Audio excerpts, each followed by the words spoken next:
তো বন্ধুরা আসলে আমরা অনেকেই নতুন এবং পুরন যারা এমআইটি এফসিডব্লিউ বা স্মাও ওয়েল্ডার যারা আমরা হয়েছি এবং হব ইনশাআল্লাহ, তাদের জন্য সবচেয়ে বড় ইম্পর্টেন্ট বিষয়টা হলো জব প্রিপারেশন। যদি জব প্রিপারেশন ভালো হয় তাহলে কিন্তু ওয়েল্ডিংও ভালো হবে। যদি জব প্রিপারেশনের কোনো সমস্যা হয় তাহলে কিন্তু ওয়েল্ডিংও ভালো হবে না। তো আমরা ওয়েল্ডিং কোয়ালিটির জন্য অবশ্যই আমরা এই জিনিসটা ফলো করব যে আমাদের যে জব প্রিপারেশন সেটা যেন স্ট্যান্ডার্ড টাইপ হয়। তো আসুন প্রথমত আমরা যে বিষয়ে আপনাদেরকে অবগত করব সেটা হলো এখানে আমরা যে প্লেট, অ্যাকচুয়ালি প্লেট স্ট্যান্ডার্ড যে সাইজ সেটা হলো কি 300/150। তো 300/150 দুইটা আমরা প্লেট নেব, নেওয়ার পরে আমরা বেসিকলি এইটা যখন আমরা প্রোটোবল কাটিং, গ্যাস কাটিংয়ের মাধ্যমে কিন্তু আমরা এগুলো ভেবেল করে থাকি। তো সেক্ষেত্রে আমরা এটাকে যেটা স্ট্যান্ডার্ড আমরা ফলো করে থাকি সেটা হলো 60 ডিগ্রি আমরা ভেবেল করি। তো 60 ডিগ্রি বেসিক্যালি দুইটা প্লেটই, যেটা আমরা বলি এটা বেস মেটাল অথবা প্যারেন্ট মেটাল বলা হয়। হ্যাঁ, তো এই ক্ষেত্রে আমরা এই বেস মেটাল যখন ভেবেল করব, ভেবেল করার পরে আমাদের এই জিনিস লক্ষ্য রাখতে হবে যেটা স্ট্যান্ডার্ড, যে কিভাবে আমরা ভেবেল করব এবং এটাকে কিভাবে করতে হবে, সাজাতে হবে। তো প্রথমত আমরা যখন প্রোটোবল কাটিং, গ্যাস কাটিংয়ের মাধ্যমে যখন ভেবেল করব, এরপরে আমরা এটাকে গ্র্যান্ড করব, কারণ কাটিংয়ের ক্ষেত্রে কিন্তু ভালো কাটিং হয় প্রোটোবলে।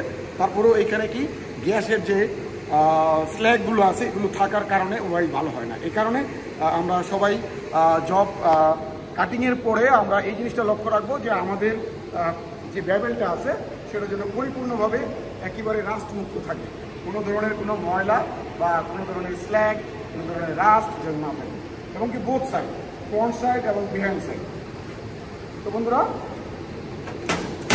আমরা যে কাটিংয়ের যে বিষয়টা এটা আমরা জানলাম। এখন আমরা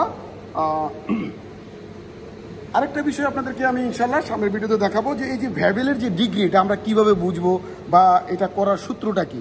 এই যে 60 ডিগ্রি বললাম, এটা কাটবে কি করে, তাই না? তো এটা তো আমাদের জানা দরকার। তো আমি নেক্সট ভিডিওতে ইনশাল্লাহ আপনাদেরকে সূত্র সহ ভ্যাবেলের যে বিষয়গুলো এগুলো আমি পর্যালোচনা করে দেবো ইনশাল্লাহ। তো আসুন আমরা এখন যে বিষয়টা দেখবো সেটা হলো আমাদের মূল যে বিষয়। প্রথমত আমরা ভেবেল কমপ্লিট হওয়ার পরে তারপর আমরা দেখব এইজ একটা প্লেটের যে রোড পেনিট্রেশনের জন্য। যদিও আমি এখানে ফ্ল্যাট বার ইউজ করি, মাঝে মাঝে আপনার ব্যাকিং সিরামিক, তবে এই ক্ষেত্রে কিন্তু অনেক সময় রোড পেনিট্রেশনেরও প্রয়োজন হয়। যখন আমরা সলিড ওয়্যার ব্যবহার করব তো সেক্ষেত্রে আমাদের রোড গ্যাপের খুবই জরুরি, কারণ বিশেষ করে সলিড ওয়্যার এবং কি এখন বর্তমান ফ্লাক্স কোর যে ওয়েল্ডিং আছে এর ভিতরেও কিন্তু পেনিট্রেশনের বিষয়টা আসে। হ্যাঁ, অ্যাজ পার WPS বলতেছে যে কিছু কিছু কোম্পানি তাদের ওরা যে রোড পেনিট্রেশন সেটা অবশ্যই প্রায়োরিটি দিচ্ছে। এই জন্যেই যেন রোড পেনিট্রেশন ভালো হয় সেই প্রিপারেশনটার জন্য আমাদের মূলত থাকতে হবে কি, যে এইচ মিনস কিনারা, মানে যে ভ্যাবেলের যে কিনারা সেই কিনারাটা আমরা অবশ্যই স্ট্যান্ডার্ড মোতাবেক ঠিক মানে গুরুত্বটা বাড়িয়ে নেব। তো বেসিক্যালি অ্যাকচুয়ালি স্ট্যান্ডার্ড 1.5 থেকে 2 মিলি পর্যন্ত, আপনি চাইলে 1.5 করতে পারেন অথবা 2 মিলি করতে পারেন, এটা স্ট্যান্ডার্ড, কোনো সমস্যা নেই। তাহলে আমরা যখন এইচটা যখন করব বোথ অফ প্লেট করতে হবে, একটা করলে হবে না, দুইটা প্লেটে করতে হবে। আর দুইটা প্লেট যদি বরাবর পুরুত্ব ঠিক থাকে তাহলে কিন্তু পেনিট্রেশন এবং ভোল্টেজ, অ্যাম্পিয়ার সব মিলিয়ে কিন্তু আপনি এক চান্সে পেনিট্রেশনটা বের হয়ে যাবে। এখন আমরা আজকে আপনাদেরকে যে বলছিলাম যেটা, প্রথমত আমরা এই প্যাকিং যে ফ্ল্যাট বার আমরা ব্যবহার করব, এটার মাধ্যমে আপনাদেরকে সিঙ্গেল বি বার জয়েন্ট 1G পজিশনে আপনাদেরকে দেখাবো। তো আশা করি বন্ধুরা মোটামুটি যে জবের যে বিষয়টা, এই বিষয়টা মোটামুটি ফার্স্ট যে স্টেপটা এটা আপনারা অবশ্যই অবগত হবেন।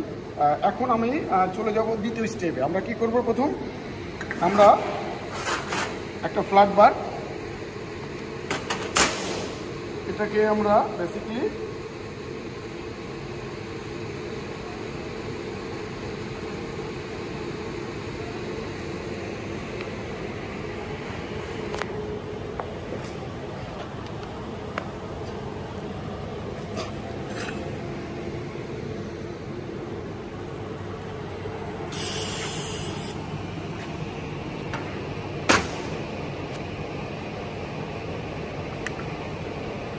আমরা দুই ছেড়ে দুটো টাকিং দিব প্রথম একটা প্লেট, যদিও আমরা চাইলেই দুটো একসাথে বসাতে পারি, কিন্তু সহজার্থের জন্য মানে আপনাদের শেখার জন্য যে ইজি হয় এই কারণে আমি 1 বাই 1 এটা ফিট আপ করে দেখাচ্ছি। হ্যাঁ,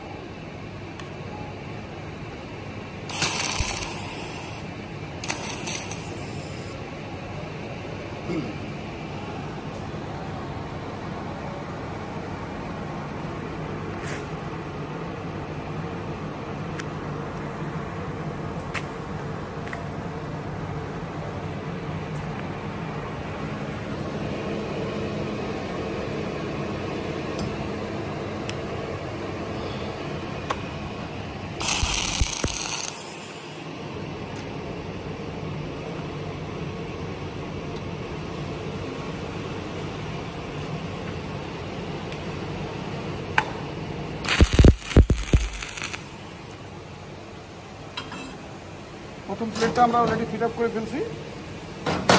এর মধ্যে একটা গ্যাপ রাখবো, মিনিমাইজ করলে 3 মিলি 4 মিলি পর্যন্ত আমরা একটা গ্যাপ রাখবো এখানে।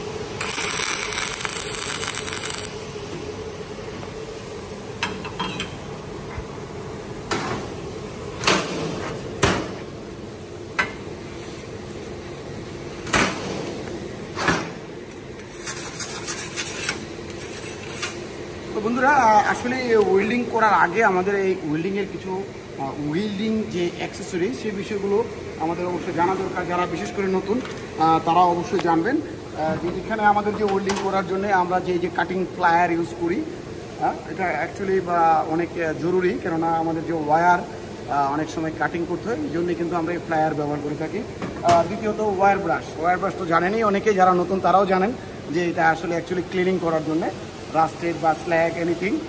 এরপরে এখানে টংস আছে, আমরা এখানে যদি প্লেট এই টংস ব্যবহার করি এই কারণে যে এটা হট হয়ে যায়, খালি হাতে ধরা যায় না, এই কারণে টংস ব্যবহার করা হয়। আর চিপিং হ্যামার তো জানি, কারণ আমরা নতুন যারা অনেকের নাম জানি না, অনেকে বলে হাতুড়া, আসলে এটা হলো চিপিং হ্যামার। ঠিক আছে। তো বন্ধুরা, মোটামুটি আমাদের এই জবটা অলরেডি কি করে ফেলছি। এইভাবে যদি আমরা গ্যাপ দিয়ে একটা জব আমরা মোটামুটি এইভাবে প্রিপারেশন করি, আলহামদুলিল্লাহ খুব সুন্দর হবে। কারণ আপনারা এই জিনিসটা অবশ্যই মাথায় রাখবেন যে job preparation is very important for welding.